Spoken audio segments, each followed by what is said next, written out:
Om Swastiastu. Assalamualaikum warahmatullahi wabarakatuh. Shalom, salam sejahtera bagi kita semua.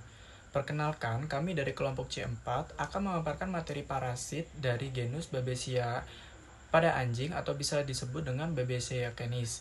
Nah, sebelum memulai pemaparan materi kali ini, izinkan kami dari kelompok C4 untuk memperkenalkan masing-masing anggota dari kelompok kami. Perkenalkan, nama saya Nasya Fitian Yomi Debel dengan NIM 23095111167. Baik, perkenalkan nama saya Iwayan Adi Cahya Utama dengan NIM 23095111173. Perkenalkan, nama saya Dani Akbar dengan NIM 23095111174. Baik, perkenalkan, nama saya Nimade Iwerna Pradewi dengan NIM 2309511180. Baik, perkenalkan saya Bayu Sukmo Mancolo Putro dengan NIM 2309511182. Baik, perkenalkan nama saya Prayoga Haryo Widodo dengan NIM 230951186. Perkenalkan, saya Igdi Rama Pramayoga dengan NIM 2309511188.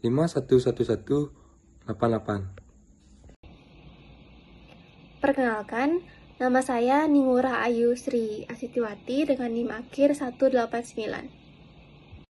Nah, sebelumnya apa yang dimaksud dengan Babesia canis? Nah, sebelum itu Babesia sendiri merupakan protozoa darah dari filum Apicomplexa yang menyerang eritrosit pada anjing dan menyebabkan penyakit babesiosis.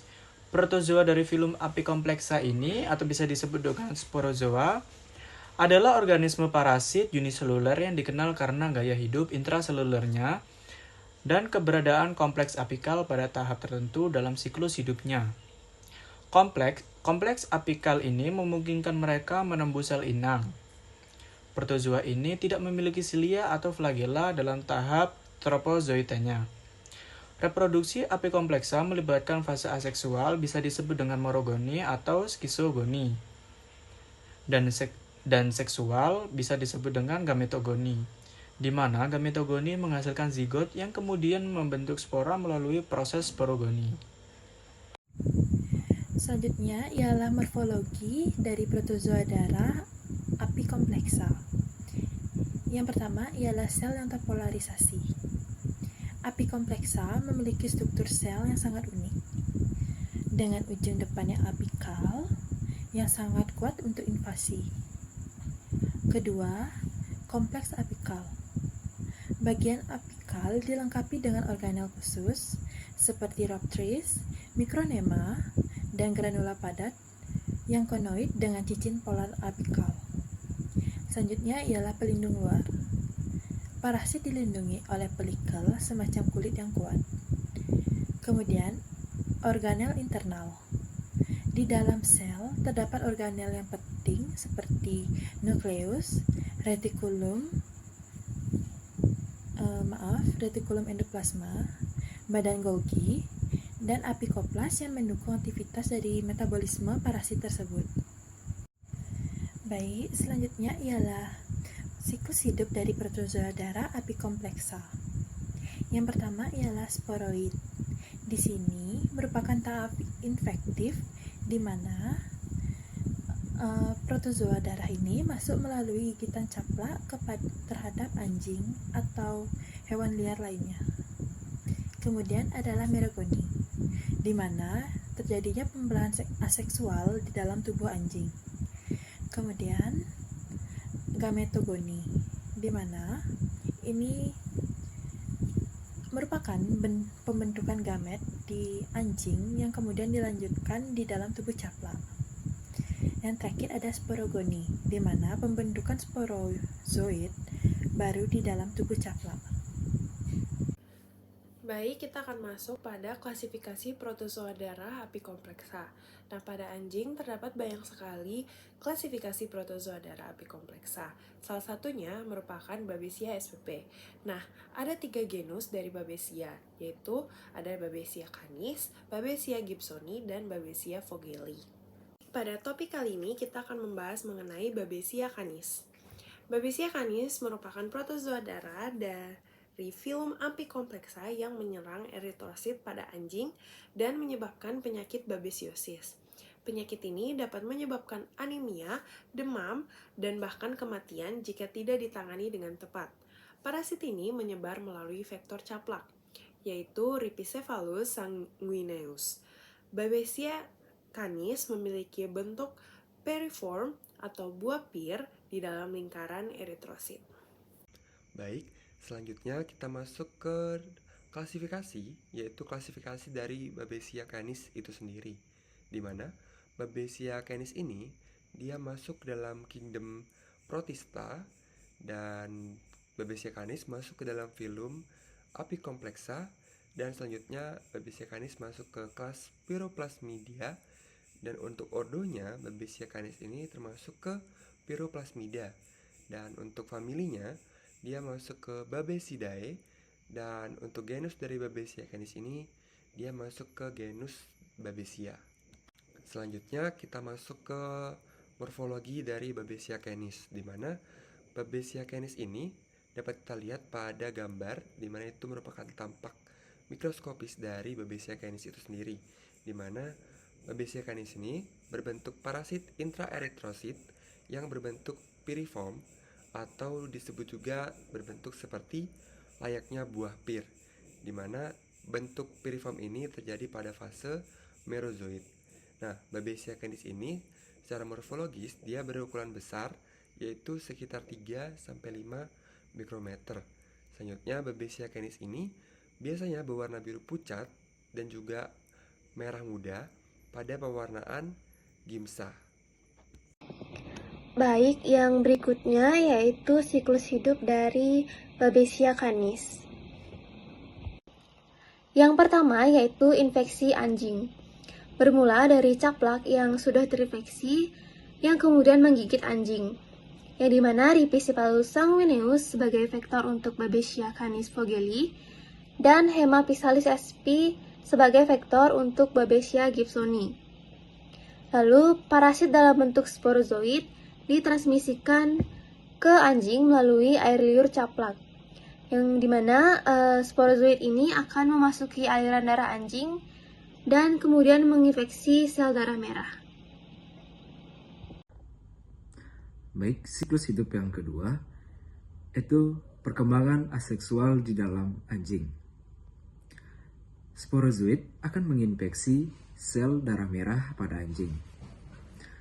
Parasit berkembang biak secara aseksual melalui pembelahan binar, menghasilkan merozoid. Merozoid yang dihasilkan ini akan menginfeksi sel darah merah lainnya, sehingga siklus ini akan berulang. Baik, siklus selanjutnya yaitu adalah transmisi ke dalam tubuh caplak. Ketika caplak menggigit anjing yang terinfeksi, mereka akan menelan sel darah merah yang mengandung merozoid. Di dalam tubuh caplak, merozoid ini akan berubah bentuk menjadi gamon. Dua gamon yang bersatu akan membentuk zigot. Zigot berkembang menjadi kinit. Nah, di kinit ini akan menginfeksi berbagai sel di dalam tubuh caplak, termasuk sel telur. Baik, yang berikutnya siklus hidup yang keempat, yaitu transmisi ke generasi berikutnya. Nah, parasit ditransmisikan dari induk caplak ke telur-telurnya. Anak caplak yang menetas sudah terinfeksi parasit. Caplak betina yang terinfeksi parasit akan meletakkan telur-telurnya pada inang.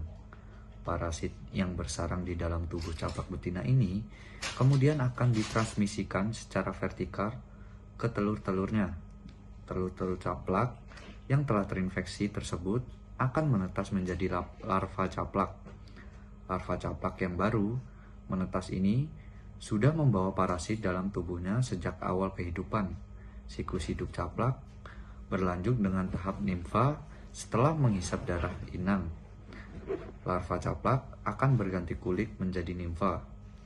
Parasit yang sebelumnya dibawa oleh larva akan tetap bertahan hidup dan berkembang biak di dalam tubuh nimfa. Nimfa caplak yang terinfeksi kemudian akan berganti kulit lagi menjadi caplak dewasa. Caplak dewasa yang terbentuk pun sudah terinfeksi parasit yang sama dengan induknya. Dengan demikian, parasit berhasil ditransmisikan secara vertikal dari generasi ke generasi caplak. Hal ini membuat pengendalian populasi parasit menjadi lebih sulit karena parasit sudah ada sejak awal kehidupan caplak. Nah, yang selanjutnya yaitu siklus hidup yang kelima, yaitu siklus berulang, yang dimana anak caplak yang terinfeksi menggigit anjing sehat. Siklus infeksi ini dimulai kembali pada anjing baru. Siklus infeksi ini akan terus berulang. Caplak yang telah terinfeksi akan tumbuh menjadi dewasa, kawin, dan betina akan bertelur. Telur-telur yang dihasilkan akan menetas menjadi larva yang terinfeksi. Dan siklus pun berulang kembali ketika larva tersebut menemukan inang baru. Jadi, kesimpulan mengenai video dari kelompok kami, kelompok C4 mengenai parasit Babesia spp ya, pada anjing. Nah, jadi Babesia canis merupakan parasit yang menyebabkan penyakit babesiosis pada hewan anjing. Morfologi dan siklus hidupnya yang khas menjadi dasar dalam diagnosis dan pengendalian penyakit ini. Dengan memahami karakteristik dari parasit ini, kita dapat memberikan penanganan yang tepat pada anjing yang terinfeksi. Nah, Babesia canis juga merupakan salah satu contoh protozoa darah dari filum Apicomplexa yang menginfeksi sel darah merah pada anjing. Kelompok Apicomplexa ini memiliki karakteristik, morfologi, dan siklus hidup yang khas, yaitu parasit intraeritrosit, berbentuk periform atau seperti buah pir. Nah, pada fase merozoid, Babesia canis berukuran 3-5 mikrometer. Nah, akan berwarna biru pucat hingga merah muda pada pewarnaan giemsa. Siklus hidup Babesia canis akan melibatkan inang vertebrata pada anjing dan vektor arthropoda pada caplak. Parasit ditransmisikan ke anjing melalui gigitan caplak yang terinfeksi.